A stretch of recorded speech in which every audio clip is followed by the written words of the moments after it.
What's going on, everybody? This is Jaden with How to Apple, and in this video I'm going to show you a very quick tip to ensure that your Instagram account does not get hacked. Let's get started.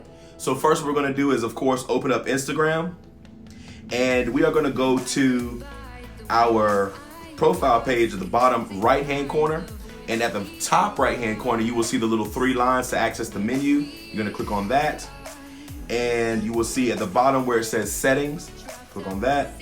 And you will see in this menu security. So we're going to find that and click on that, and you will see what's called 2-factor authentication.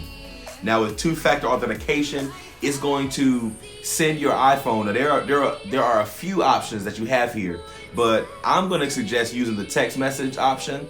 And what it does is anybody that tries to log into your Instagram account as well as yourself is going to send your phone number a text message with a code, and without that code you can't get into Instagram. So this is a very good way to ensure that nobody else is going to log in to your Instagram account. So turn that on, make sure you have your phone number connected to your account, turn that on, and then that will put another layer of security onto your Instagram account.